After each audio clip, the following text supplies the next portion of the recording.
میں نے عرض کیا کہ بات اصل یہ ہے کہ اللہ رب العزت اپنے بندوں کو مختلف حالات میں اور مختلف مشکلات میں ڈالتے اس لیے ہیں تاکہ یہ دیکھیں کہ میرا بندہ مجھے کیا پیش کرتا ہے، میرا بندہ مجھے کیا پیش کرتا ہے۔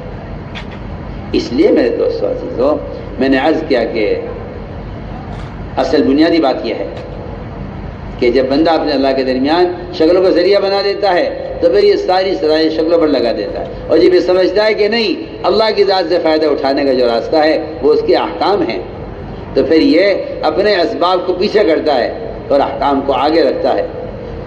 تمہارے لیے ایسا فرماتے تھے اللہ کی ذات عالی سے فائدہ اٹھانے کے لیے کائنات کا یقین نکلنا شرط ہے۔ اللہ کی ذات سے فائدہ اٹھانے کے لیے کائنات کا یقین نکلنا شرط ہے۔ جن کے دلوں میں یقین کائنات کا ہوتا ہے وہ عمل کو پیچھے کر دیتے ہیں، ضائع کر دیتے ہیں اور سب کو مقدم کر دیتے ہیں۔ اللہ پھر ان کے اسباب میں ناکامیاں لاتے ہیں، پھر یہ ناکامیاں ان کو اور ناکامی کی طرف لے جاتی ہیں۔ اس لیے میرے دوستو عزیزو، میں عرض کر رہا تھا کہ ایمان اپنی علامتوں کے ساتھ ہے، ایمان اپنی علامتوں کے ساتھ ہے، جس میں سب سے بنیادی علامت یہ ہے بلکہ 4 چیزیں ایسی ہیں جو ایمان کے بغیر حاصل نہیں ہوتی۔ سب سے پہلی بات تو یہ ہے کہ ایمان کے بغیر استقامت نہیں ہوتی۔ ایمان کے بغیر مومن کو اللہ کے احکام پر استقامت نہیں ہے۔ کہ ایمان کے بغیر استقامت کسے کہتے ہیں؟ استقامت کہتے ہیں حالات کے مقابلے میں حکم پر جمنا، حالات کے مقابلے میں حکم پر جمنے کو استقامت کہتے ہیں۔ اسی لیے میں نے شروع میں عرض کر دیا تھا کہ جنہوں نے کہا ہے ہمارا رب اللہ ہے، پھر ان کی صفت یہ ہے کہ وہ اللہ کے احکام پر ثابت قدم رہیں گے۔ اس لیے کہ دین تو استقامت کا نام ہے نا۔ آدمی تھوڑا سا دین اختیار کر لے، ورنہ تو حالت یہ منافقین کا مزاج یہ تھا کہ وہ حالات کو دیکھ کر دین پر چلتے تھے۔ ایسی استقامت تو منافقین کو بھی تھی۔ استقامت کہتے ہیں پورے دین پر چلنے کو، استقامت کہتے ہیں پورے دین پر چلنے کو۔ اس لیے قرآن نے بھی اللہ تعالیٰ نے پورے دین پر چلنے کو استقامت کا وانی عبدونی ھذا الصراط المستقیم، کہ تم میری عبادت کرو، یہ سیدھا راستہ ہے۔ استقامت کہتے ہیں پورے دین پر چلنے کو، استقامت کہتے ہیں پورے دین پر چلنے کو۔ ہمارا دین ناقص ہے، کیوں؟ اس لیے کہ ہم نے دین کو حالات کے تابع کر دیا ہے۔ حالات بدلیں گے دین بدل جائے گا۔ ہم نے دین کو حالات کے تابع کیا ہوا ہے، جب حالات بدلیں گے دین بدل جائے گا۔ ہمیں چاہیے کہ دین کو حکم کے تابع کریں، دین کو حکم کے تابع کریں کہ ہمارا دین اللہ کے حکم کے تابع ہے، ہمارا دین اللہ کے حکم کے تابع ہے۔ جن کا دین حکم کے تابع ہوگا ان کا دین کامل ہوگا، جن کا دین حالات کے تابع ہوگا تو جیسے حالات بدلیں گے ان کا دین بدل جائے گا، جیسے حالات بدلیں گے ان کا دین بدلتا چلا جائے گا۔ میرے دوستو عزیزو، اس لیے ہمیں اپنے اندر یہ صفات پیدا کرنی ہے، صفات ایمانیہ، یہ صفات پیدا کرنی ہے، صفات ایمانیہ۔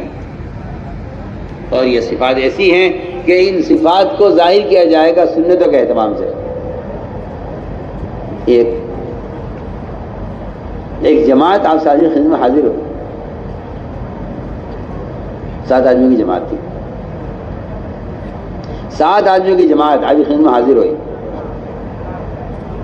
اس زمانے میں معمول یہ تھا کہ لوگوں کو ان کے ماحول سے نکال کر تربیت کے، تعلیم کے ماحول میں لایا جاتا تھا۔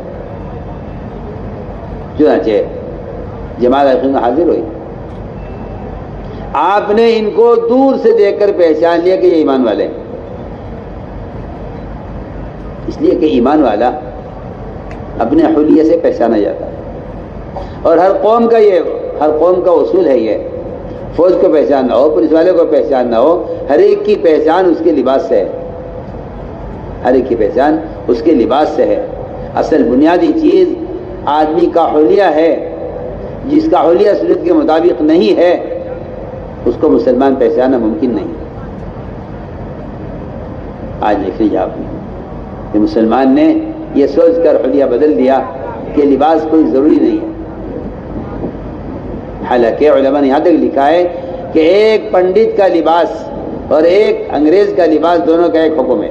آج کل کچھ ایسے جاہل قسم کے لوگ دنیا میں پیدا ہو گئے ہیں جن کا خیال یہ کہ اسلام کا اپنا کوئی لباس نہیں ہے.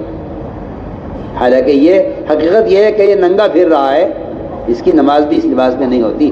عام طور سے پیٹھ کھل جاتی ہے رکوع میں تو نماز فاسد ہو جاتی ہے، لیکن کوئی احساس نہیں ہے. مولوی صاحب فرماتے تھے میرے کام کا مقصد احیاء سنت ہے. اصل میرے کام کا اصل مقصد احیاء سنت ہے، اس لیے سنتوں کا اہتمام. اپنے حلیے سے بتلاؤ کہ میں مسلمان ہوں. پولیس والا اپنے حلیے سے بتا رہا ہے کہ میں پولیس والا ہوں. ایسے مسلمان کے ذمہ ہے اپنے حلیے سے بتائے کہ میں مسلمان ہوں، اور یہ کہنا کہ ماحول نہیں ہے. میں کہتا ہوں کہ ماحول کا بنانا جہاد ہے، ماحول کے تابع ہونا نفاق ہے، اور ماحول بنانا جہاد ہے. ماحول کے تابع ہونا نفاق ہے. منافقین کا مزاج تھا کہ وہ جہاں جاتے تھے وہاں والوں کے رنگ میں رنگ جایا کرتے تھے. یہ کہنا منافقین کا کہ ہم جب تمہارے پاس ہوں گے تمہارے ساتھ ہوں گے، جب ان کے پاس ہوں گے ان کے ساتھ ہوں گے، اسی کو نفاق کہا گیا ہے. ایسے لوگ بہروپیہ ہوتے ہیں جو اپنا روپ بدلتے رہتے ہیں حالات کے اعتبار سے. ہم بہت بنیادی بات کریں، مسلمان کو چاہیے کہ وہ اپنے حلیے کو سنت کے مطابق بنائے. یہ سب سے بڑا جہاد ہے. میں کہتا ہوں احیاء سنت سے بڑا کوئی جہاد نہیں ہے. کسی دشمن سے مقابلے میں اگر کوئی مسلمان قتل کر دیا جائے تو اس کو شہادت کی ایک شہید کا درجہ ملے گا، ایک شہید کا اجر ملے گا.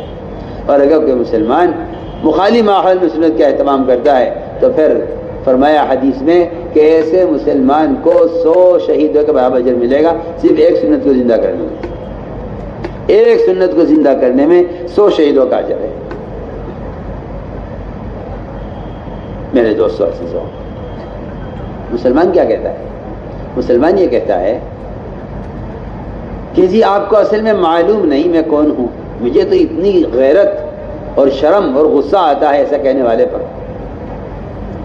جی ہاں، جب یہ انگریز بن کے پھرتا ہے اور یہ اپنی داڑھی مڈا کر اور یہ یہودی بن کر پھرتا ہے، اس لیے جب سنو کے لیے کہا جاتا ہے تو یہ کہتا ہے اصل میں آپ کو معلوم نہیں میں کون ہوں. ارے کمبختی مارے، تو محمد صلی اللہ علیہ وسلم کا امتی ہے اور اس کے علاوہ کون ہے تو؟ سوچیے آپ کو اصل میں معلوم نہیں میں کون ہوں. اچھا، اس جواب کا مطلب ہی یہی ہے کہ اس نے اپنے آپ کو محمد صلی اللہ علیہ وسلم کے امتی ہونے سے خارج کر لیا ہے. صاف صاف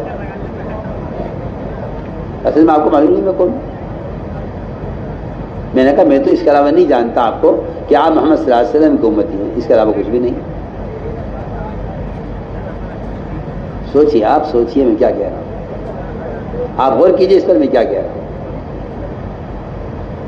اگر یہ کسی ایک سنت کے بارے میں یہ کہہ دے کہ میں اس سنت پر اسی نہیں کر سکتا کہ میں پولیس والا ہوں، میں وکیل ہوں، اس نے صاف انکار کر دیا محمد صلی اللہ علیہ وسلم کو امتی ہونے سے. لیکن حدیث ہے من رغب عن سنتی فلیس منی، جو آدمی میرے طریقے سے نفرت کرے یا میرے طریقے سے رخ پھیرے وہ میری امت میں سے ہے ہی نہیں. آپ کرتے رہیے تعویلیں جھوٹی. صاف فرمائیے آپ نے من رغب عن سنتی فلیس منی. جس آدمی کی شکل اس کا لباس میری شکل میرے لباس کی طرح نہیں ہے وہ میری امت میں شامل نہیں ہے. اور آپ کہہ رہے ہیں کہ جی میں آپ جانتے نہیں میں کون ہوں. سوچیے آپ، سنت جو ایمان کی سب سے بڑی علامت ہے، ایمان کی سب سے بڑی علامت ہے اتباع سنت. جس کو اس زمانے کے بیچارے جاہل قسم کے مسلمان وہ اس کو ایمان کا حصہ ہی نہیں سمجھتے. حالانکہ میں آپ سے بتاؤں ایک بات، ایمان زندگی کے تمام شعبوں میں اس طرح پھیلا ہوا ہے جس طرح انسان کے بدن میں روح پھیلی ہوئی ہے. آپ سر کا بال کھینچے تکلیف ہوگی، آپ کے پیر کا ناخن کٹے گا تو چوٹ لگے گی تکلیف ہوگی. پیر کے ناخن سے لے کے سر کے بال تک روح پھیلی ہوئی ہے. اس میں جس حصے میں بھی آپ کو تکلیف پہنچے گی پورا بدن اس کو سے متاثر ہوگا. اس طرح ایمان سارے شعبوں کے اندر پھیلا ہوا ہے. ہم آپ سے بہت بنیادی بات عرض کر رہے ہیں. جب آپ سے کہا جاتا ہے کہ یہ سنت، تو آپ کہتے ہیں جی آپ کو معلوم نہیں میں کون ہوں. اس کا مطلب یہ ہوا کہ آپ اپنے محمد صلی اللہ علیہ وسلم کا امتی ہونے کا تو انکار کر رہے ہیں. سنیے تو صحیح، آپ کے نزدیک سنت پر عمل کوئی فرض نہیں ہے. میں کہتا ہوں اس زمانے کی بے دینی کا سبب یہی ہے کہ آپ کہتے ہیں سنت ہے، فرض نہیں. میں آپ کو مثال پیش کرتا ہوں. آپ کو پتہ چلے کہ ایک نماز کی سنت، ایک نماز کا فریضہ، ایک نماز کا فریضہ، نماز جس کے بغیر مسلمان نہیں ہو سکتا. اگر کوئی مسلمان نماز کا انکار کر دے تو وہ کافر ہو جائے گا. کیا ہو جائے گا؟ کافر ہو جائے گا اگر نماز کا انکار کر دے. اگر وہ نماز نہیں پڑھتا، انکار تو نہیں کرتا کہ میں نماز نہیں پڑھتا، تو امام ابو حنیفہ کہتے ہیں کہ اس کو عمر قید کر دیا جائے. یہاں تک کہتے ہیں مر جاوے قید میں یا نماز میں پڑھنے کا عزم کر لے. باقی ائمہ کہتے ہیں نہیں جی، اس نے اگر نماز کا انکار کر دیا ہے تو اس کو قتل کر دیا جائے، کیونکہ اسلام سے مرتد ہو گیا، اس نماز کا انکار کر دیا. میں ایک بہت اچھی مثال دے رہا ہوں. آپ یہ کہتے ہیں جی ہاں یہ تو نماز ہے، نماز کا تو کوئی مسلمان انکار کر سکتا ہے، نماز تو سبھی پڑھتے ہیں اور پڑھنی چاہیے، نماز کے چھوڑنے کی تو اسلام میں کوئی گنجائش ہی نہیں ہے. سنیے، آپ کہاں نماز کا فریضہ اور کہاں آپ صلی اللہ علیہ وسلم کو لوکی پسند تھی، لوکی جو آپ کے کھیتوں میں ہوتی ہے. اس لوکی کی سنت پر حدیث بیان کی قاضی ابو یوسف رحمۃ اللہ علیہ نے، اور یہ کہا کہ آپ صلی اللہ علیہ وسلم لوکی پسند کرتے تھے. سامنے وزیر بیٹھا ہوا تھا، ملک کا وزیر اعظم. سوچیے، آپ سوچیے وزیر اعظم کی کیا حیثیت ہوتی ہے. وزیر بیٹھا ہوا تھا سامنے، اس کی دعوت کی تھی قاضی صاحب نے، یہ جج تھے اپنی عدالت کے. تو اس وزیر نے یہ کہہ دیا کہ مجھے لوکی پسند نہیں ہے. کھانے کی چیز ہے، نہ فرض ہے نہ واجب ہے، نہ اس کو کھانا کوئی لازم ہے نہ چھوڑنا حرام ہے.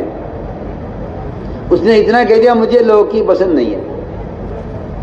فوراً تلوار نکالی اور اس کے قتل کا فیصلہ کر لیا، اور قاضی نے عدالت سے فیصلہ کر دیا کہ یہ آدمی اسلام سے مرتد ہو گیا ہے، اس کو قتل کر دیا جائے.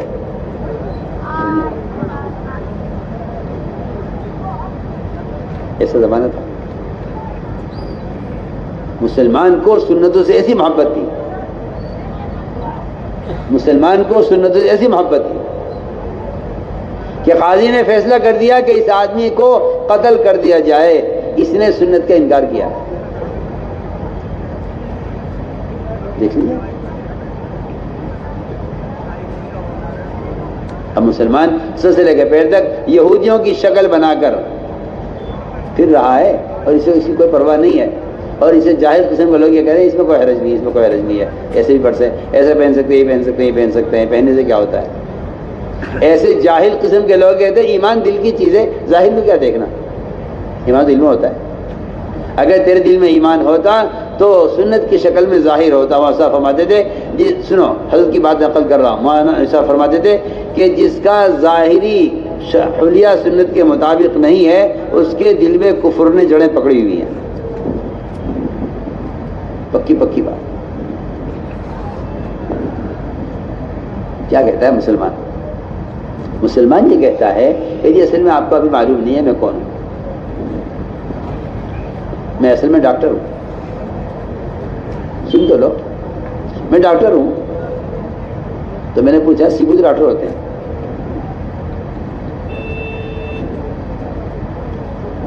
وہ کہتا ہے کہ جی میں وکیل ہوں. میں نے کہا سیبو تو وکیل ہوتے ہیں. وہ کہتا ہے جی کہ جی میں تو پولیس میں ہوں. میں نے کہا سیبو تو پولیس والے ہوتے ہیں. اور قومیں تو سارے شعبے میں ہیں، اپنے حلیے کے ساتھ ہیں. اور آپ کو جو کوئی عہدہ یا کوئی ملازمت یا کوئی نوکری مل جاتی ہے تو آپ سب سے پہلے کہتے ہیں کہ اس سنت کو چھوڑ دینا چاہیے، کیونکہ اس کمپنی میں اس سنت کے ساتھ نہیں آ سکتے، اس کمپنی کا قانون یہ، اس کمپنی کا قانون یہ ہے۔ میں نے کہا تم قانون پر ایمان لائے، اللہ پر ایمان لائے، ایمان کس پر لائے؟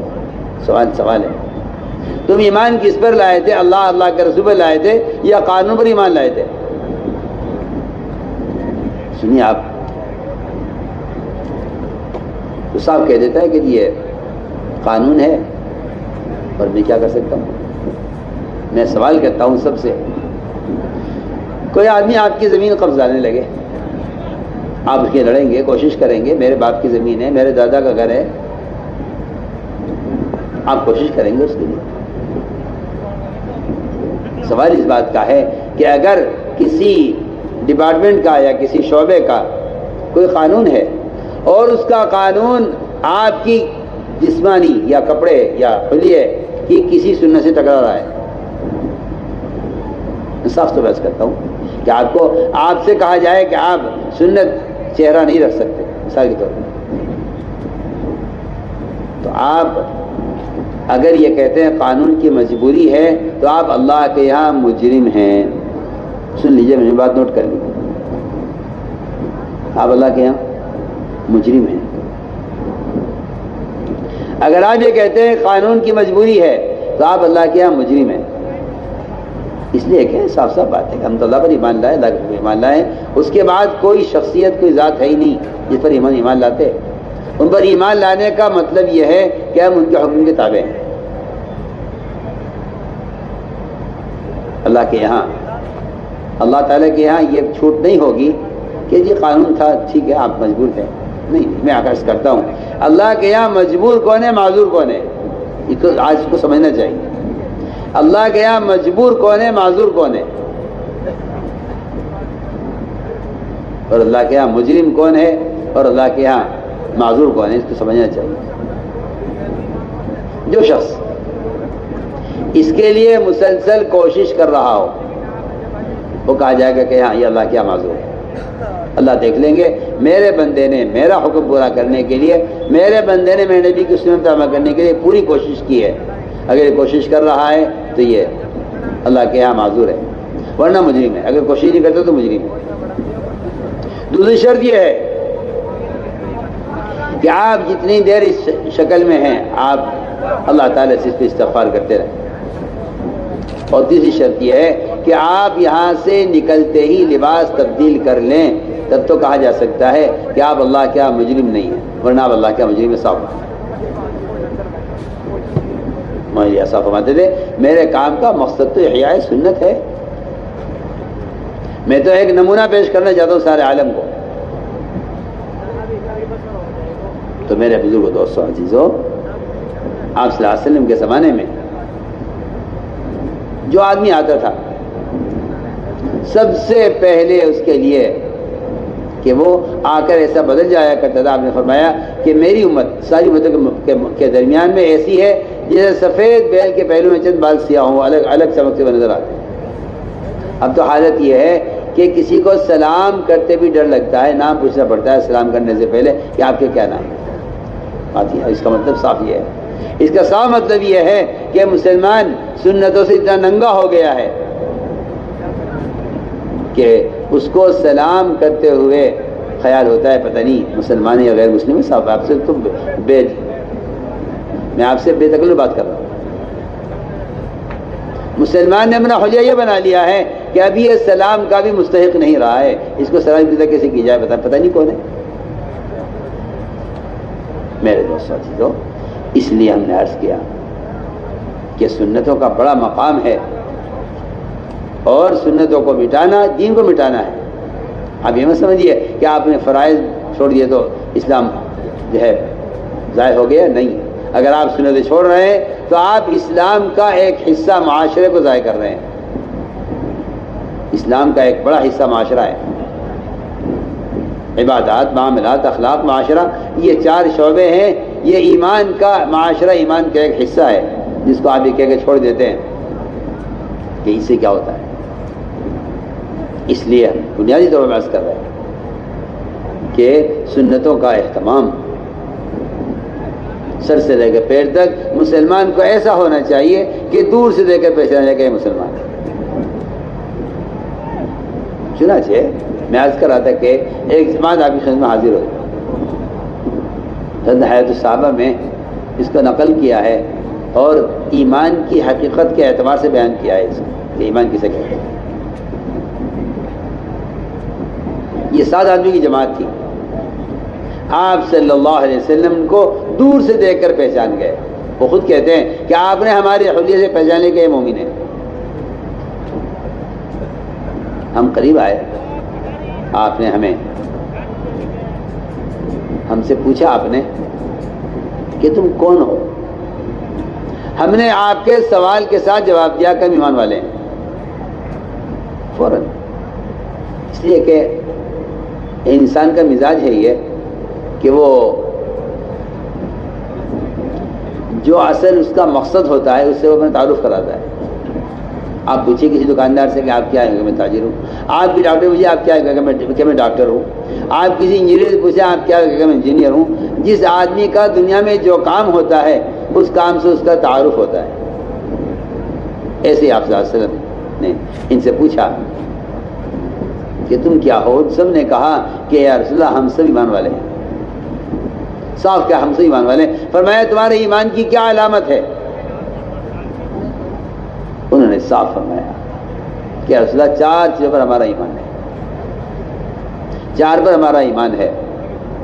ہم ایمان لائے ہیں اللہ پر، اس کے فرشتوں پر، اس کی کتابوں پر، اس کے رسولوں پر، اور ہمارا ایمان ہے آخرت کے دن پر، اور ہمارا ایمان ہے تقدیر پر۔ تقدیر پر ایمان یہ ہے کہ ہم اللہ تعالیٰ کے ہر فیصلے سے راضی رہتے ہیں۔ تقدیر کہتی ہے اس کو ہے کہ بندہ اللہ کے ناگوار فیصلوں پر اپنی رضا ظاہر کرے، بندہ اللہ کے فیصلوں پر اپنی رضا ظاہر کرے، اسے کہتے ہیں تقدیر پر ایمان۔ اس لیے کہ اللہ تعالیٰ نے ہر انسان کے ساتھ جو کچھ پیش آنا ہے وہ اللہ نے اس کی پیشانی پر لکھ دیا ہے۔ بچے کی پیدائش سے بہت پہلے فرشتہ اللہ تعالیٰ کو ایک ایک چیز کی خبر کرتا رہتا ہے کہ اب یہ رحم کے اندر نطفہ اس حالت میں ہے، اب یہ لوتھڑا ہو گیا ہے، اب یہ بن گیا ہے، اب یہ جسم بن گیا ہے۔ اللہ فرماتے ہیں کہ اس کی پیشانی پر سب کچھ لکھ دو جو کچھ اس کو پیش آنا ہے۔ فرشتہ آتا ہے پیشانی لکھ کر چلا جاتا ہے۔ میں سمجھتا ہوں کہ ہر انسان کا مقدر اس کی پیشانی پر لکھا ہوا ہے، اسی لیے ہر آدمی پریشانی میں اپنا ہاتھ پیشانی پر مارتا ہے اور وہ یہ کہتا ہے کہ جہاں لکھا ہوا ہے وہ ہوا ہے۔ ہر آپ کسی مذہب کا آدمی ہو، کوئی فقیر ہو یا کوئی وزیر ہو، آپ ہر ایک کو دیکھیں گے کہ آدمی پریشانی میں اپنا ہاتھ پیشانی پر مارتا ہے۔ یہ اس بات کی طرف اشارہ کر رہا ہے کہ کوئی پریشان ہونے کی بات نہیں ہے، جو مقدر میں لکھا ہوا تھا وہ ہوا ہے۔ یہ ہے اس کا اصل مطلب، اس کا یہ ہے۔ تو یہ کہا ہمارا ایمان ہے تقدیر پر، اور یہ کہا کہ ہم 5 باتوں پر ہمارا عمل ہے۔ سب سے پہلی بات یہ ہے کہ ہم شہادتین کی گواہی دیتے ہیں۔ پہلی بات یہ ہے کہ ہم شہادتین کی گواہی دیتے ہیں کہ اللہ کے سوا کوئی عبادت کے لائق نہیں، محمد صلی اللہ علیہ وسلم اللہ کے رسول ہیں۔ ہم اس شہادتین کی گواہی دیتے ہیں۔ اور دوسری ہمارے اندر صفت یہ ہے کہ ہم نماز قائم کرتے ہیں۔ نماز کا قائم کرنا یہ ہے کہ ہم نماز کو درست بھی کرتے ہیں اور ہم نماز پر دوسروں کا آمادہ بھی کرتے ہیں۔ ہمارا معمول یہ ہے کہ ہم نماز قائم کرتے ہیں اور ہمارا معمول ہے کہ اپنے مالوں کی زکوٰۃ دیتے ہیں۔ میرے دوستو عزیزو، زکوٰۃ کا ادا کرنا یہ اللہ کے خزانوں سے، اللہ تعالیٰ کی ذات سے فائدہ اٹھانے کا ایسا بنیادی ذریعہ تھا۔ اللہ اکبر! جب مسلمان زکوٰۃ دیا کرتا تھا، تو مسلمان ساری قوموں سے جزیہ لیا کرتا تھا۔ اب دیکھ لیجیے آپ، مسلمان نے تھوڑی سی مقدار زکوٰۃ کی، اللہ سے چھپائی، اللہ سے زکوٰۃ کے مال کو اس نے چھپایا، اور اس نے اللہ کا حق مارا زکوٰۃ کا۔ اللہ نے اس پر کتنے طرح کے ٹیکس مسلط کر دیے، آپ دیکھ لیجئے کتنے ٹیکس مسلمانوں پر، کتنے ٹیکس سے مسلمان پریشان ہے۔ حالانکہ اگر زکوٰۃ دیتا، جب یہ زکوٰۃ دیا کرتا تھا تو ساری قوموں سے ٹیکس لیا کرتا تھا. ساری قومیں مسلمان کو ٹیکس دیا کرتی تھی جب مسلمان زکوٰۃ دیا کرتا تھا. اور مسلمان نے زکوٰۃ دینے سے زکوٰۃ کو بچایا، حالانکہ زکوٰۃ کی رقم بہت معمولی تھی، زکوٰۃ کی مقدار اللہ نے بہت کم رکھی تھی، لیکن مسلمان نے زکوٰۃ کے فریضے کو ضائع کر کے اپنے اوپر ٹیکس مسلط کر لیے ہیں. یہ ذلت میں پڑا ہے، اب غیر اس سے ٹیکس لیتے ہیں. میرے دوستوں عزیزوں، اس لیے زکوٰۃ کے فریضے کو مولانا جی صاحب فرماتے تھے اگر مسلمان صحیح طریقے سے زکوٰۃ ادا کرے تو مسلمان زکوٰۃ کی برکات کو اور زکوٰۃ سے جو آمدنی ہوگی اور زکوٰۃ سے جو برکتیں آئیں گی مسلمان ان کو برداشت نہیں کر سکتا.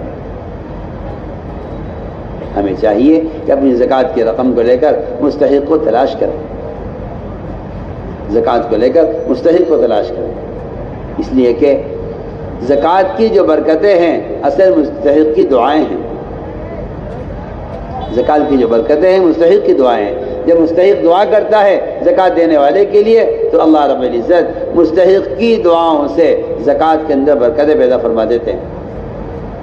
اور یہ تو اس پہ کوئی شک نہیں ہے کہ آنے والے حوادثات اور آنے والی مصیبتیں جو لوگوں کے کاروبار پر آتی ہیں یا لوگوں کے جو ہے ذات پر مسائل آتے ہیں ان کو دفع کرنے کا کہ سب سے بڑی طاقت اللہ نے صدقات میں رکھی ہے. اس لیے کہ حدیث میں آتا ہے کہ صدقہ بلائے کو دور کر دیتا ہے، صدقہ بلائے کو دور کر دیتا ہے. ایک صحابی تھے، انہوں نے اپنے گھر کے اندر اپنے مصلی کی جگہ سے لے کر باہر کے گیٹ تک رسی باندھی ہوئی تھی کہ کوئی سائل آئے تو اس کو صدقہ اپنے ہاتھ سے کرے. ان کے ماشاءاللہ جوان بیٹے تھے. بیٹوں نے کہا کہ ابا جان آپ نے کیا راستے میں رسی باندھی ہوئی ہے، آپ کو اگر کوئی چیز پہنچانی تو ہم پہنچا دیں گے. فرمانے لگے کہ وہ کیونکہ نابینا تھے، راستہ گھر کا بھٹک جاتے کہیں تو وہ رسی پکڑ کے دروازے پر جاتے تھے اور سائل کو اپنے ہاتھ سے صدقہ کرتے تھے. بیٹوں نے کہا یہ رسی ہٹائی ہم پہنچا دیا کریں گے صدقہ. فرمایا کہ نہیں، میں نے اللہ کے رسول فرماتے ہوئے سنا ہے جو مسلمان کسی محتاج کو اپنے ہاتھ سے صدقہ دیتا ہے خود، آپ نے فرمایا کہ اللہ کی طرف سے آنے والی بلا اور مصیبت اس کے ذریعے ٹال دی جاتی ہے. فرمایا کہ مسکین کو اپنے ہاتھ سے دینا آنے والے حوادثات سے روک دیتا ہے.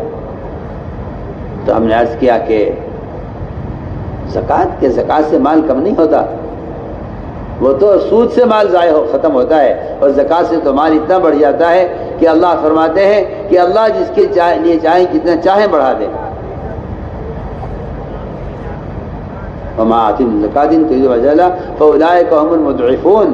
اللہ تعالیٰ فرماتے ہیں کہ زکوٰۃ دینے والوں کے مال کو تو میں اتنا بڑھا دوں گا کہ تم اس کی برکتوں کو تصور بھی نہیں کر سکتے. اس لیے فرمایا کہ جی ہم اپنے مالوں کی زکوٰۃ دیتے ہیں.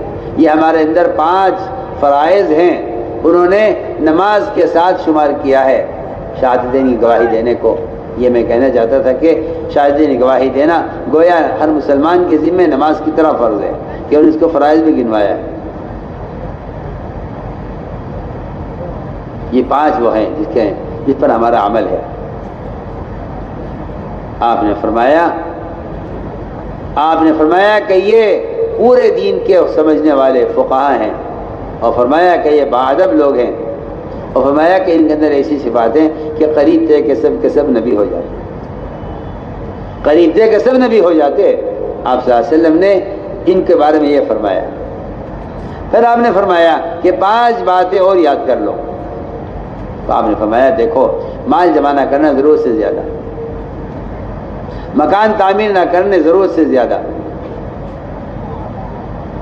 اور اس دنیا میں رغبت نہ کرنا جس دنیا کو چھوڑ کر اللہ کی طرف جانا ہے، اور اس آخرت کی فکر کرنا جہاں ہمیشہ رہنا ہے. اور آپ نے یہ فرمایا کہ اس اللہ سے ڈرتے رہنا جس کے سامنے سب کو جمع ہونا ہے. تو فرمایا 5 باتیں ہماری تم یاد کر لو. انہوں نے بھی اپنی 5 باتیں انہوں نے پیش کی.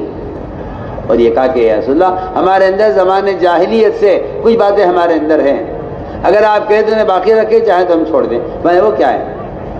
انہوں نے عجیب بیان دیا، اس لیے کہ میں کہنا چاہتا ہوں کہ ایمان والے وہ ہوتے ہیں جن میں یہ سی بات ہوتی ہے۔ انہوں نے کہا جی ہمارے اندر صبر ہے۔ صبر کسے کہتے ہیں؟ صبر کسے کہتے ہیں؟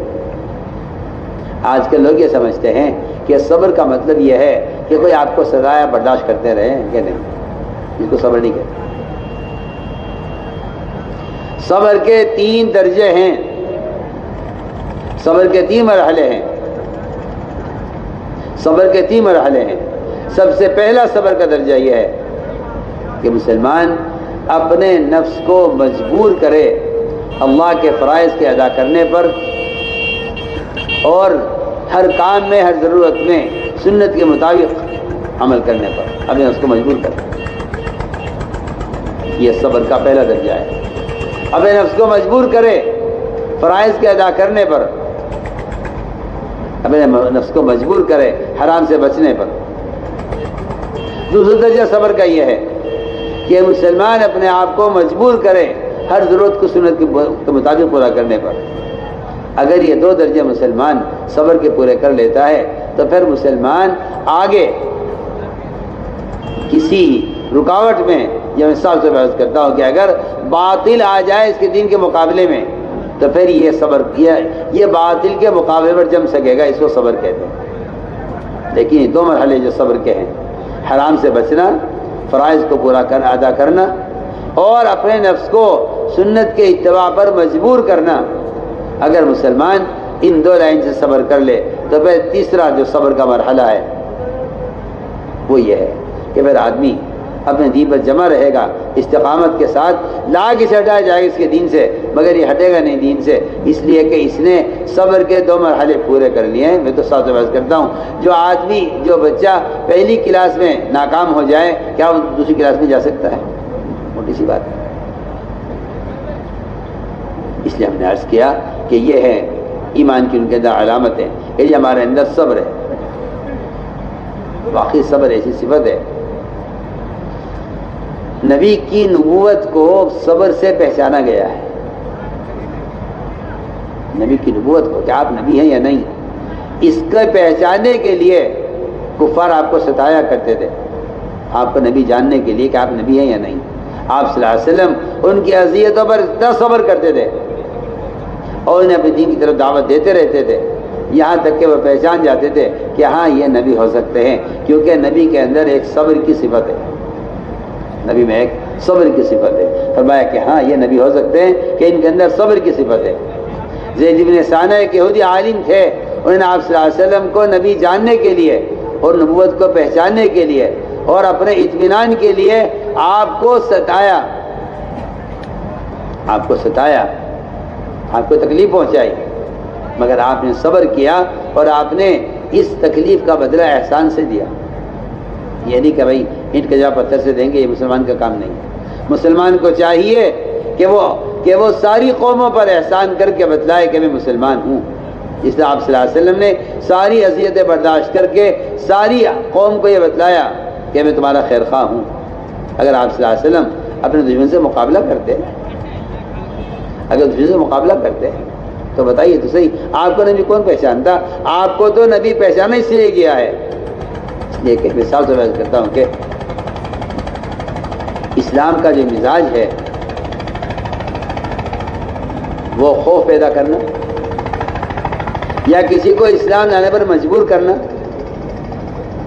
اسلام کا مزاج نہیں، اسلام کا مزاج یہ نہیں۔ اسلام کا مزاج یہ ہے کہ یہ اپنے دین کی دعوت کو ساری قوم پر اس طرح پیش کرتا ہے جس طرح کوئی میزبان مہمان کے لیے کھانا پیش کرتا ہے۔ آپ یہ پسند کریں گے؟ آپ یہ کھانا چاہیں گے؟ سنیے تو صحیح میں کیا کہہ رہا ہوں۔ آپ صلی اللہ علیہ وسلم نے اسلام کو قوم پر کیسے پیش کیا ہے؟ جیسے کوئی میزبان مہمان کے سامنے کھانا پیش کرتا ہے۔ بتائیے کیا کوئی میزبان کہہ سکتا ہے تو آپ اسے کھائیے اور ہم آپ کو ماریں گے؟ آپ یہ کھانا کھائیے اور ہم آپ کو ماریں گے، کوئی میزبان اس طرح کہہ سکتا ہے مہمان کو؟ سنیے میں کیا کہہ رہا ہوں۔ آپ غور کیجیے اس پر کہ حضور اکرم صلی اللہ علیہ وسلم نے اپنے دین کی دعوت ساری قوموں پر کیا دشمنوں پر کس طرح پیش کی ہے. خوشامد کرنا، ایک ایک کے پیچھے پھرنا، ایک ایک کو دعوت دینا، کتنا صبر آپ نے اس پر کیا ہے. آپ کے صبر سے لوگوں نے آپ کی دعوت کو قبول کیا ہے. آپ کے صبر کرنے سے امت نے آپ کو پہچانا ہے. آپ کے صبر کرنے سے امت بنی ہے. سوچیے. اس لیے اسلام زبردستی کا مذہب نہیں ہے. اسلام تو نہ لالچ سے اسلام کسی کو مسلمان کرتا ہے، نہ خوف سے کرتا ہے. بالکل اسلام کے مزاجی نہیں ہے. اور کہیں ثابت نہیں ہے کہ آپ صلی اللہ علیہ وسلم نے کسی کو دھمکی دی ہو قتل کی، یہ تو اسلام لاؤ نہ قتل کر دیں گے، یہ کہیں ثابت نہیں ہے. کہیں ثابت نہیں. آپ غور کیجئے. فرعون تو وہ فرعون ہے جس نے رب ہونے کا دعویٰ کیا. فرعون تو وہ فرعون رب ہونے کا دعویٰ. باقی بادشاہوں نے حکومت کی ہے لیکن رب ہونے کا دعویٰ نہیں کیا. فرعون رب ہونے کا دعویٰ کیا ہے اور اس کو دعوت دیں گے. موسیٰ علیہ السلام کو بھیج کر کہا، فرمایا کہ اس سے نرم بات کرنا. آپ فرمایا حل لک الا ان تزکیٰ، پاک ہونا چاہتے ہو؟ کیا تم پاک ہونا چاہتے ہو؟ اس لیے کہ تم جس مذہب پہ ہو یا ناپاک مذہب ہے، تم پاک ہونا چاہتے ہو. کتنا نرم انداز ہے نبی کا. سب سے بڑے رب ہونے کا دعویٰ کرنے والے بادشاہ فرعون کے لیے کتنی نرم دعوت ہے. کیا پاک ہونا چاہتے ہو؟ آپ غور کریں. حضور اکرم صلی اللہ علیہ وسلم سفر میں تھے. دوپہر کو آرام کرنے کے لیے آپ لیٹے. ایک درخت پر آپ نے تلوار لٹکا دی اپنی اور آپ آرام کرنے لگے. ایک دشمن آیا، اس نے تلوار اٹھائی درخت سے اور آپ کے قتل کا ارادہ کیا. آپ کی آنکھ کھلی، آپ نے دیکھا کہ وہ تلوار ہاتھ میں لیے ہوئے کھڑا ہوا. آپ صلی اللہ علیہ وسلم نے اس نے کہا آپ سے کہ اے محمد، اب بتائیں آپ کو مجھ سے کون بچائے گا؟ تلوار میرے ہاتھ میں ہے، آپ کو کوئی ہتھیار نہیں ہے. آپ نے فرمایا اللہ بچائیں گے. اور یہ بات صرف آپ کے لیے نہیں ہے، یہ بات قیامت تک ہر مسلمان کے لیے ہے کہ اگر مسلمان اللہ کے دین کی دعوت پر آ جائے، اگر مسلمان اللہ کے دین کی دعوت کو لے کر پھرے، تو اللہ کا وعدہ قیامت تک ہر مسلمان سے ہے کہ اللہ تعالیٰ اس کی حفاظت کریں گے. پکی بات ہے. جو اللہ کے دین کا پیغام پہنچائیں گے لوگوں تک، اللہ تعالیٰ ان کے دلوں سے اپنا غیر کا خوف نکال دیں گے. قرآن کی آیت کا ترجمہ نے کیا ہے، الذین یبلغون رسالات اللہ ویخشونہ ولا یخشون احدا الا اللہ. جو اللہ کے دین کا پیغام پہنچاتے ہیں لوگوں تک، اللہ ان کے دلوں سے اپنا غیر کا خوف نکال دیتے ہیں. اللہ کا وعدہ ہے. تو میں نے عرض کیا کہ تو اللہ نے وعدہ سب سے کیا ہوا ہے کہ جو ہمارے دین کا پیغام لوگوں تک پہنچائیں گے، ہم ان کی حفاظت کریں گے. اللہ ہی نے فرمایا نبی جی آپ پیغام پہنچائیے، ہم آپ کی حفاظت ہم کریں گے. واللہ یعصمک من الناس.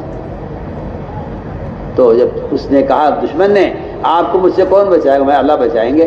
اس کا ہاتھ شل ہو گیا، ہاتھ سوکھ گیا، اس کا ہاتھ اینڈ گیا اور تلوار اس کے ہاتھ سے نیچے گر گئی. آپ نے تلوار اٹھائی.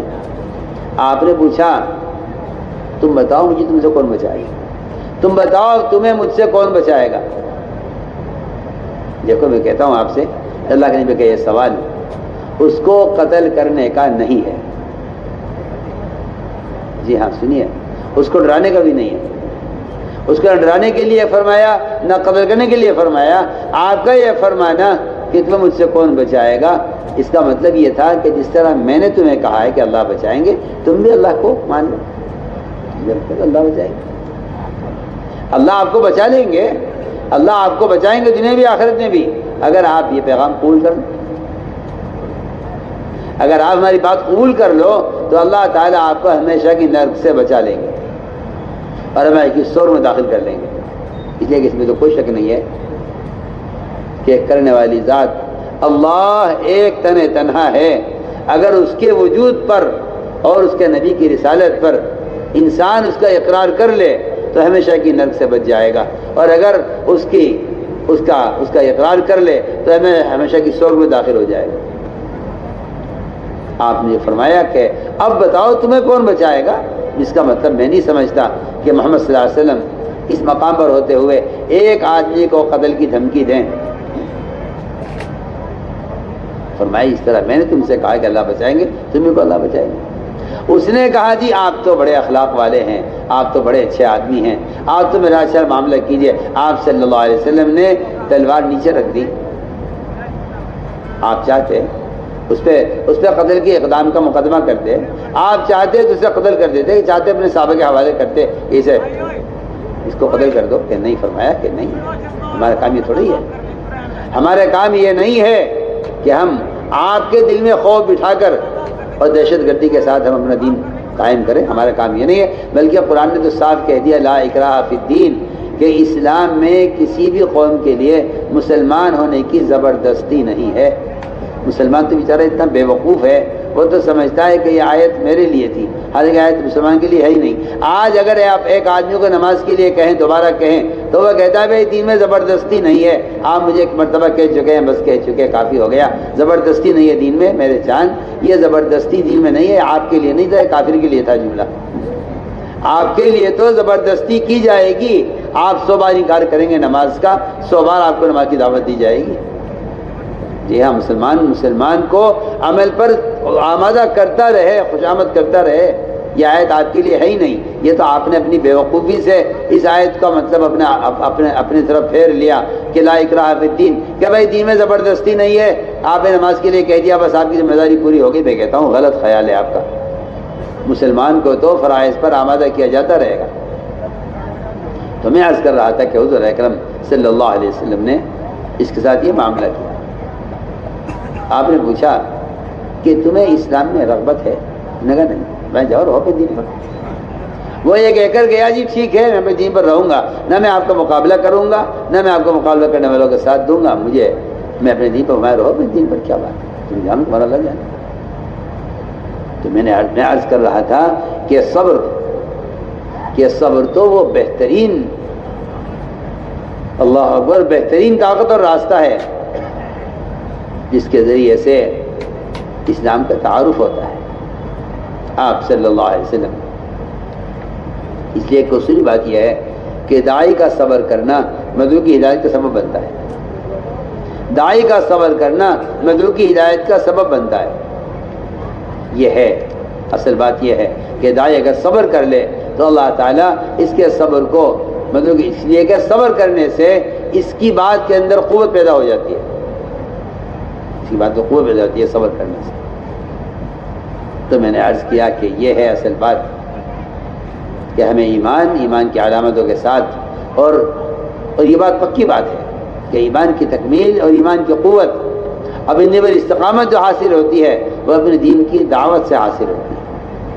سب سے بنیادی بات یہ ہے کہ مسلمان اپنے دین کی دعوت پر آئے، اس لیے کہ قرآن نے صاف کہہ دیا ہے کہ اس شخص سے اچھا دین اور پختہ مذہب کسی کا ہو نہیں سکتا جو دعوت عبادت کو جمع کر لے۔ قرآن نے صاف کہا ہے وَمَنْ أَحْسَنُ قَوْلًا مِّمَّنْ دَعَا إِلَى اللَّهِ، اس سے زیادہ اچھا دین ہو کس کا سکتا ہے جو دوسروں کو دعوت دیتے ہوئے عمل کرے۔ آپ غور کر لیجئے، دور صحابہ میں صحابہ کرام دین کی دعوت کو لے کر حرکت میں رہتے تھے۔ آج تو آپ دیکھیں گے کہ ایک مسلمان معمولی دنیا کے لیے یا معمولی سا کوئی خوف پیدا ہو جائے یا کوئی معمولی دھمکی دے دے تو دین چھوڑ دیتا ہے۔ جب صحابہ کرام دین کی دعوت کے لیے پھرا کرتے تھے، اللہ تعالیٰ نے ان کے قدموں کو دین پر جمایا تھا، ان کے دین کی مدد کرنے کی وجہ سے۔ یہ قرآن کی آیت کا مطلب ہے ان تنصروا اللہ ینصرکم ویثبت اقدامکم، کہ اگر تم اللہ کے دین کے مددگار ہو تو اللہ تمہاری مدد کریں گے، تمہارے قدموں کو دین پر جما دیں گے۔ آپ غور کیجیے، ایک صحابی تھے عبداللہ بن حذافہ رضی اللہ تعالیٰ، ایک صحابی تھے عبداللہ بن حذافہ رضی اللہ تعالیٰ عنہ، اپنی جماعت کے ساتھ کام کرے تھے روم کے بادشاہ ان کو قید کیا۔ وہ نصرانی تھا، ان کو نصرانی ہونے کی دعوت دی کہ آپ نصرانی ہو جائے گے۔ انہوں نے کہا نہیں میں تو یہ مذہب اختیار نہیں کروں گا، میں تو کیونکہ جو آدمی اپنے دین کی دعوت دیتا ہے، اب میں آپ سے پوچھتا ہوں نا، ایک آدمی تاجر ہے، ایک آدمی تاجر ہے، بڑا بزنس مین ہے اور اس کے ملکوں میں تجارت پھیلی ہوئی ہے، اگر آپ اس سے یہ کہیں کہ آج آپ تجارت چھوڑ دیں اور آپ زمیندارہ شروع کر دیں تو کیا خیال ہے آپ کا؟ وہ ایسا کر لے گا؟ بولو بولو بھائی، کیا خیال ہے؟ میں تو زمیندارہ جانتا بھی نہیں ہوں اور میں کیسے زمیندارہ کروں، میں تو تجارت کرتا ہوں۔ میں کہتا ہوں کہ دنیا کا معمولی کام اگر آدمی اس کو اپنا کام بنا لے تو وہ اس کو چھوڑتا نہیں ہے کسی قیمت پر، تو پھر جو آدمی دین کی دعوت کو اپنا معمول بنا لے، کیا وہ دین چھوڑ دے گا اپنا؟ یہ اذان دیتے ہیں مؤذن مسجدوں میں، کیا یہ نماز چھوڑ دیں گے مؤذن؟ کہ مؤذن کا مؤذن ہوگا ہی، کیونکہ وہ اذان کے ذریعے لوگوں کو نماز کی دعوت دے رہا ہے اور نماز کے چھوڑ دے گا۔ میں آپ کو آسان مثال دے رہا ہوں، وہ تو جو مسلمان دین کی دعوت چھوڑ دیتے ہیں وہ دین چھوڑ دیتے ہیں، اللہ ان کی مدد بھی نہیں کرتے، کیونکہ جو اس کے دین کے مددگار نہیں ہے اللہ ان کے مددگار نہیں ہے۔ اس لیے بات قسم 100 بار اللہ کی قسم کھا کر کہا جا سکتا ہے کہ دین کی دعوت کے بغیر کوئی مسلمان اپنے دین پر ثابت قدم نہیں رہ سکتا۔ وہ اس کے اپنے مسلمان ہونے کا تصور ہے، خیال ہے، وہ خیالی مسلمان ہے، وہ خیالی مسلمان ہے، وہ خیالی مسلمان، ورنہ یہ نہیں ہو سکتا کہ ایک مسلمان اپنے دین کی دعوت پر قائم ہو اور وہ کسی کا دین قبول کر لے۔ میں ایک مثال آپ کو آسان مثال دے کر پوچھتا ہوں، آپ کے گھر میں ولیمہ ہے بچے کا، آپ کے گھر میں آپ کے بیٹے کا ولیمہ ہے اور آپ نے سارے محلے والوں کو میں دعوت دے رکھی ہے، جی میرے یہاں کھانے کے لیے آؤ۔ آپ مجھے بتلائیے، اگر آج کوئی بڑے سے بڑا آدمی آپ کو کہے جی آپ میرے گھر آ جاؤ، میرے یہاں آپ کی دعوت، اب آپ بتائیے آپ جا سکتے ہیں؟ بولو بھائی، آپ کہیں گے جی میں تو نہیں آ سکتا، میں نے تو اپنے گھر میں لوگوں کو بلایا ہوا ہے۔ آپ غور تو کیجئے، ایک کھانے کی دعوت پر آپ لوگوں کو بلا لیں تو آپ اس دن کسی اور کی دعوت قبول نہیں کر سکتے۔ تو جو آدمی اللہ کی طرف بلا رہا ہو اللہ کے بندوں کو، کیا وہ باطل کی دعوت قبول کر لیں؟ کتنی آسان بات کر رہا ہوں میں، کتنی آسان بات عرض کر رہا ہوں۔ جو آدمی اپنے دین کی دعوت پر دوسروں کو بلا رہا ہے وہ کیسے کسی کی دعوت کو قبول کر لے گا؟ آپ محلے میں اپنے گھر میں کسی کو بلا لیں، آج میں کہتا ہوں سب کو چھوڑیے، ایک آدمی کو بلا لیجیے، آپ کسی سے آپ کا وقت لیں، طے کر لیں آپ کہ بھائی عبدالرحمٰن آپ میرے گھر آئیں گے، میں آپ کے ساتھ کھانا کھاؤں گا، جی ٹھیک ہے۔ کوئی آ جائے آپ کے پاس کہ جی آپ ہمارے گھر چلیے، کہ میں تو نہیں آ سکتا جی، میں نے تو ایک سال کو وقت دیا ہوا ہے، میں تو میرے گھر مہمان آ رہا ہے، میں نہیں آ سکتا۔ اب وہ لاکھ کوشش کر لے آپ کو لے جانے کی، آپ کہیں گے نہیں جی میں اس کو کیا جواب دوں گا؟ سوچیے نا، میں کتنی آسان بات بتا رہا ہوں۔ تو جو آدمی مسلسل روزانہ اللہ کے بندوں کو اللہ کی طرف بلائے گا، کیا وہ اللہ کے دشمنوں کی دعوت قبول کر سکتا ہے؟ ایسے عبداللہ بن حذافہ رضی اللہ تعالیٰ بادشاہ نے قید کیا اور قید کر کے بادشاہ نے ان کو اپنی طرف دعوت دی کہ تم نصرانی ہو جاؤ۔ میں کہا میں دین قبول نہیں کروں گا۔ اس نے کہا میں آپ کو آدھا ملک دیتا ہوں، آدھا ملک کا مطلب یہ ہوا آدھا مال، آدھی فوج، آدھی زمین آپ لے لیجیے، لیکن آپ اسلام چھوڑ دیں۔ آپ میری بات پر توجہ دیں، آج مسلمان کتنی معمولی چیزوں کے لیے اسلام کو چھوڑ رہا ہے، معمولی چیز کے لیے۔ وہ تو باطل مسلمان پر مال پیش کرے گا، مسلمان کو اسلام سے ہٹانے کے لیے۔ میں کہتا ہوں انبیاء کو مال پیش کیا قوموں نے، کون سا نبی ہے ایسا جس پر کافر نے مال پیش نہ کیا ہو؟ آپ سمجھو کہ آپ اس دعوت کا کام چھوڑ دیں، ہم آپ کو اپنا بادشاہ بنا لیں گے، آپ کو مالدار بنا دیں گے، آپ کی اتنی شادیاں کر دیں گے۔ بڑی آپ واقعات میں کہ اس لیے بھیجا نہیں گیا، میں تو تمہیں نکال کر جہنم سے جنت لانے کے لیے بھیجا گیا ہوں۔ وہ مال پیش کر کے کہتے کام چھوڑ دیا۔ سلیمان علیہ السلام کو بلقیس نے مال بھیجا تھا یہ دیکھنے کے لیے کہ نبی ہے یا بادشاہ ہے۔ اگر نبی ہے تو مال رد کر دیں گے، مال قبول نہیں کریں گے، اگر بادشاہ ہے تو قبول کر لیں گے۔ اللہ تعالیٰ نے عیسیٰ علیہ السلام کو وحی سے بتا دیا کہ تمہارے لیے ہدیہ آ رہا ہے، تمہاری آزمائش کے لیے۔ عیسیٰ علیہ السلام نے اس ہدیے کے آنے سے پہلے، جن میں سونے کی اینٹ آ رہی تھی ہدیے میں، پورا میدان انہوں نے سونے کا بنایا، پورا میدان سونے کا بنایا، اور اس سونے کے میدان کو بنا کر اس پر گائے بھینس بیل بکریاں چھوڑ دی کہ ہمارے یہاں سونے کی وہ حیثیت ہے جو آپ کے یہاں مٹی کی حیثیت ہے۔ پورا میدان سونے کا، بہترین سونا، پورا میدان سونے کا، اصلی سونے کا بنا کر اس پر مویشی چھوڑ دیے، اس پر بیل گائے بھینس جو ہے گوبر کر رہے اور پیشاب بہ رہا ہے۔ آؤ دیکھو ہمارے یہاں ہمارا سونے کی حیثیت یہ ہے۔ اس ہدیے کے پہنچنے سے پہلے جنات نے پوری زمین سونے کی بنا دی تھی۔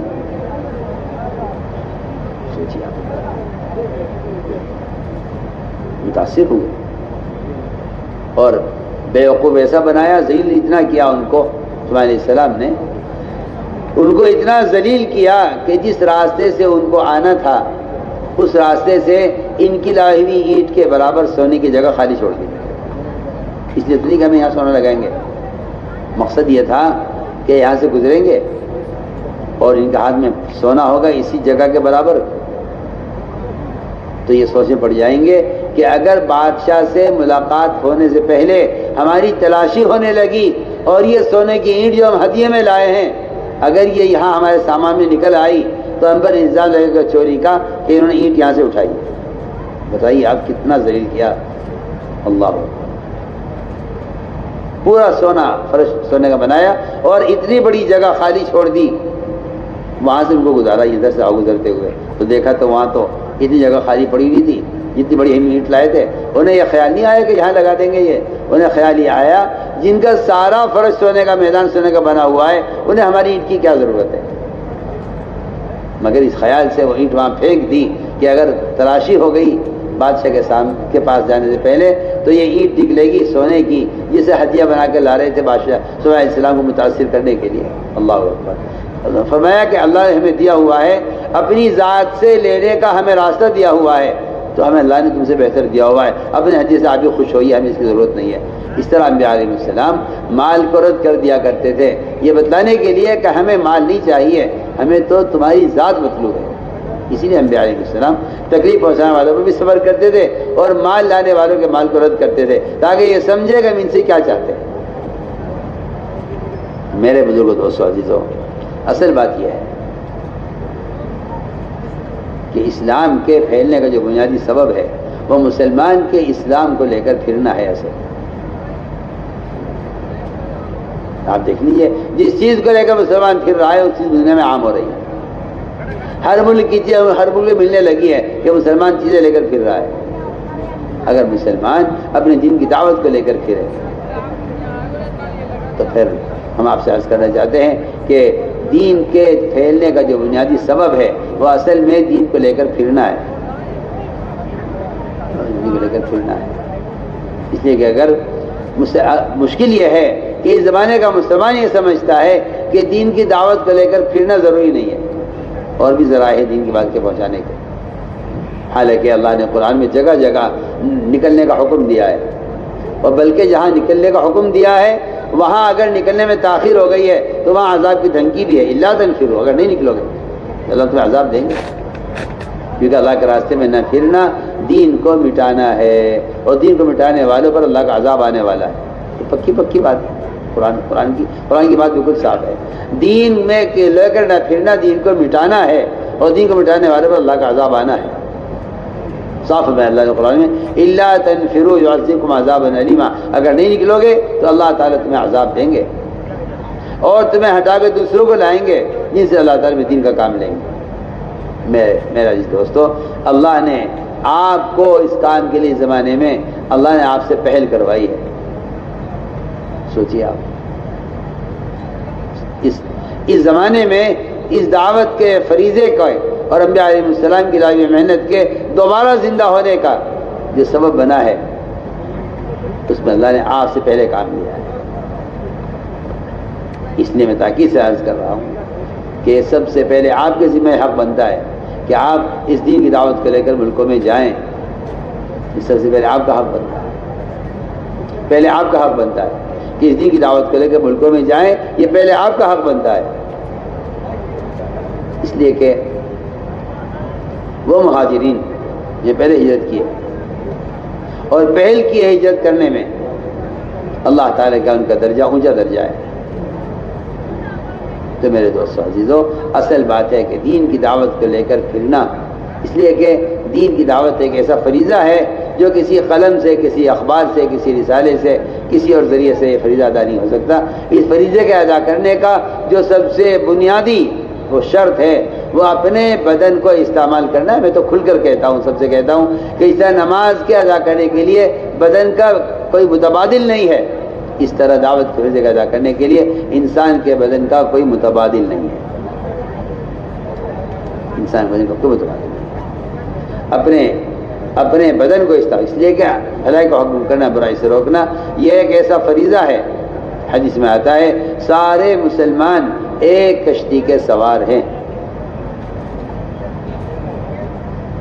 یہ تو نہیں فرمایا کہ آپ اعلان کر دو کشتی میں کوئی سوراخ نہیں کرے گا تو سوراخ کرنے والا غرق ہوگا، آپ بچ جائیں گے، ایسا تو نہیں ہوگا۔ آپ پمفلیٹ صاحب کو تقسیم کرا دو کشتی میں، کوئی سوراخ نہیں کرے گا، آپ کہ جی میں نے تو بات پہنچا دی، میری ذمہ داری پوری ہو گئی ہے، اب جو سوراخ کرے گا وہی ہلاک ہوگا، نہیں، آپ بھی ہلاک ہوں گے، کیونکہ حدیث میں یہ نہیں فرمایا کہ آپ اعلان کر دو کوئی سوراخ نہیں کرے گا۔ حدیث میں فرمایا کہ اگر آپ نے سوراخ کرنے والے کا جا کر ہاتھ نہ پکڑے، اصل بات یہ ہے کہ گناہ کرنے والا شخص وہ کشتی میں سوراخ کرنے والا ہے۔ اصل بات یہ ہے بے دینی سے جو امت کی کشتی کو نقصان ہے، اس نقصان سے بچنے کے لیے اور کشتی کو ڈبونے سے بچانے کے لیے اور اپنی نجات کے لیے ایک ہی راستہ ہے۔ قرآن نے صاف کہا ہے کہ امت کی نجات کا صرف دعوت ہی ایک راستہ ہے اور کوئی راستہ نہیں۔ قرآن نے، آپ اسے غلو کہیں تو کہیں، آپ کی بے وقوفی ہے اور کچھ نہیں ہے، ورنہ قرآن نے اعلان کر دیا ہے کہ جو دعوت نہیں دے گا وہ ہلاک ہوگا، جو دعوت نہیں دے گا وہ ہلاک ہوگا۔ یہ قرآن کا جگہ جگہ اعلان ہے۔ اگر آپ قرآن نہیں جانتے تو آپ خاموش رہیے نا، آپ اسے غلو کہہ کر کیوں بات خراب کرتے ہیں؟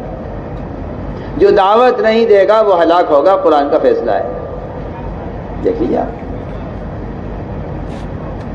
آپ غور کر لیجیے حدیث پر، میں تو حدیث پیش کی آپ کے سامنے کہ ساری امت ایک کشتی کے سوار ہے۔ اس کشتی میں ایک آدمی سوراخ کرنے لگے، حضرت نے فرمایا اگر تم نے اس کے ہاتھ نہ پکڑے تو تم بھی غرق ہوگے، یہ بھی غرق ہوگا۔ آپ نہیں چاہتے کشتی میں سوراخ ہو، آپ کا صرف اس بات کا نہ چاہنا نجات کے لیے کافی نہیں ہے۔ میں بہت کام کی بات آپ سے کہہ رہا ہوں۔ ایک آدمی ہے وہ گناہ کو تو گناہ سمجھتا ہے، ایک آدمی گناہ کو گناہ سمجھتا ہے لیکن روکتا نہیں ہے لوگوں کو۔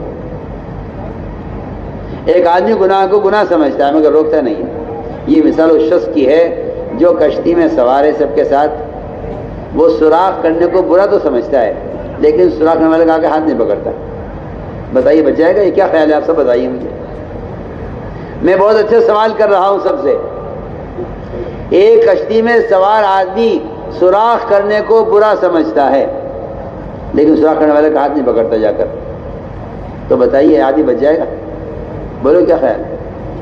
نہیں بچے گا؟ جی ہاں، حدیث ہے، حدیث اللہ نے فرمایا جبرائیل اس بستی کو اٹھاؤ اور آسمان تک لے جا کے پٹخ دو اس کو۔ جبرائیل نے کہا اے اللہ، اس میں ذرا فلاں ایک بندہ ہے جو کبھی تیری یاد سے غافل نہیں ہوا۔ اللہ نے فرمایا اس سمیت اٹھا کے پلٹ دو۔ ہمارے احکام ٹوٹ رہے تھے، اس نے کوئی کوشش نہیں کی۔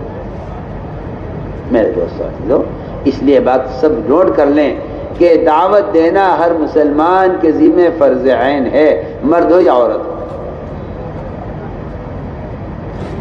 ہر مسلمان کے ذمہ دعوت دینا فرض عین ہے، مرد ہو یا عورت ہو، اور اس فرض عین کو ادا نہ کرنے والا مسلمان گناہ گار ہے۔ پکی بات ہے۔ انصاف فرمایا من رأى منکم منکر، تم میں سے جو آدمی منکر کو دیکھ رہا ہے، آپ دیکھ لیجئے گناہوں کے اڈے بنے ہوئے ہیں اور بیچارے کوئی دعا کرانے آ جاوے، اجی دعا کر دو جی یہ گناہ کا اڈا لگ گیا، ختم ہو جاوے۔ کوئی کسی ولی کے پاس چلا جائے گا جی کوئی وظیفہ پڑھنے کو بتا دو۔ دعوت کے فریضے کو چھوڑ کر آپ کوئی وظیفہ پڑھنے بے دینی کو ختم کرنے کا اللہ کی قسم نہیں کر سکتے۔ تو ان سارے باطل کے گناہوں کے اڈوں کے توڑنے کا ایک ہی سبب ہے. گناہ کون کر رہا ہے؟ جنات کر رہے. گناہ کون کر رہا ہے؟ جنات کر رہے، جانور کر رہے، حیوان کر رہے، گدھے بندر کر رہے. کون کر رہا ہے گناہ؟ میری بات یاد رکھنا آپ. کافر کی بے دینی سے مسلمان کے دین کا کوئی نقصان نہیں ہے، کبھی بھی نہیں ہوگا. کافر کی بے دینی سے مسلمان کے دین کا کبھی کوئی نقصان نہیں ہوگا. اگر مسلمان کے دین کا نقصان ہوگا تو مسلمان کی بے دینی سے ہوگا. سب بات ہے. یہ جو آج کل مسلمانوں نے یہ بہانہ پکڑا ہوا ہے اور یہ جھوٹا عذر پیش کرتے ہیں کہ جی ہم تو دین پہ چلتے ہیں مگر کیا کریں قانون ہی ہے. میں آپ کو صاف بتا رہا ہوں، پہلے مسلمان اپنے دین کو بگاڑے گا، پھر اغیار دین کو مٹائیں گے. پھر اغیار دین کو مٹائیں گے. پہلے مسلمان اپنے دین کو بگاڑے گا، پہلے مسلمان اپنے دین کو بگاڑے گا، پھر اغیار دین کو مٹائیں گے. ہم بہت ضروری بات آپ سے عرض کرتے ہیں. پہلے مسلمان دین کو بگاڑے گا. وہ تو بگڑے ہوئے دین کے خلاف بنتا ہے قانون. جو قوم اپنے دین پر اور اپنے مزاج پر اور اپنے معاشرے پر اور اپنے کلچر پر جو قوم جمع رہتی ہے وہ قوم کبھی مٹائی نہیں جا سکتی. وہ تو وہ قوم مٹائی جاتی ہے. صاحب کہتا ہوں اگر اغیار اپنے معاشرے پر مجتمع ہیں تو یہ زندہ قوم ہے. اگر مسلمان اپنے معاشرے پر مجتمع نہیں ہے تو یہ مردہ قوم ہے. اس لیے ہم نے عرض کیا کہ صاف ہمارے حدیث میں کہ جو تم میں سے منکر کو ہوتا ہوا دیکھ رہا ہے تو منکر کون کر رہا ہے؟ کہ منکر مسلمان کر رہا ہے. ان منکرات کے ماحول کو ختم کرنے کا ایک ہی راستہ ہے. اس کو ختم کرنے کا ایک ہی راستہ ہے کہ آپ اس منکر کرنے والے کو دعوت دے کر اس کی جگہ تبدیل کر دیں. میں کہتا ہوں آپ سے تبلیغ میں پھرنے کا مقصد ہی یہی تھا. تبلیغ میں پھرنے کا مقصد ہی یہی تھا کہ ہر مسلمان کو دعوت دے کر اس کو برائی کے ماحول سے نکال کر عمل کے ماحول میں لے آنا. تبلیغ پھرنے کا مقصد ہی ہے. اس لیے میرے دوستو عزیزو یہ ہر مسلمان کے ذمہ فرض عین ہے. یہ ہر مسلمان کے ذمہ فرض عین ہے. یہ ہر مسلمان اپنی ذات سے دوسروں کو دعوت دے. اس لیے کہ ایمان کی تکمیل کا، دین پر استقامت کا، اپنے دین پر غیبی مددوں کے اترنے کا اور صاف بات ہے رکاوٹوں کے ہٹنے کا ایک واحد ذریعہ دعوت اللہ ہے. اس کے علاوہ کوئی راستہ نہیں، اس کے علاوہ کوئی ذریعہ نہیں. اس لیے اپنے ماحول کو بدلو دعوت کے ذریعے. اپنے ماحول کو بدلو دعوت کے ذریعے. اپنے ماحول کو تبدیل کرو دعوت کے ذریعے. اس لیے قرآن نے جگہ جگہ دھمکی دی ہے. اس راستے میں نکلنے میں دیر کرنے والوں کو قرآن نے دھمکی دی ہے. پڑھیے آپ قرآن پڑھیے. قرآن کا حکم ہے وَأَنفِقُوا فِي سَبِيلِ اللَّهِ وَلَا تُلْقُوا بِأَيْدِيكُمْ إِلَى التَّهْلُكَةِ. اللہ کے راستے میں پھرنے میں، مال خرچ کرنے میں کبھی مت کرو ورنہ اپنے ہاتھوں اپنے آپ کو ہلاکت میں ڈالو گے. یہ آیت کب نازل ہوئی؟ انصار مدینہ نے یہ طے کیا کہ اسلام پھیل چکا ہے، اسلام مضبوط ہو گیا ہے، مسلمانوں کی تعداد زیادہ ہو گئی ہے، مسلمان کام کرنے والا عملہ کافی ہو گیا ہے. اب تک ہم پھرتے رہے، ہم نے کھیت کیار، اپنا گھر بار، اپنی تجارت دکان کچھ پلٹ کے کبھی دیکھا نہیں ہے. اب حالات گھر کے ایسے بن گئے ہیں کہ گھر کے کچھ تقاضے ہیں اور گھر کی کچھ ضروریات ہیں، انہیں پورا کرنے کے لیے ہم کچھ عرصے مدینے میں رہیں گے مقامی کام کے ساتھ. یہ صحابہ نے یہ کہا تھا. کچھ عرصے مدینے میں رہنا چاہتے ہیں.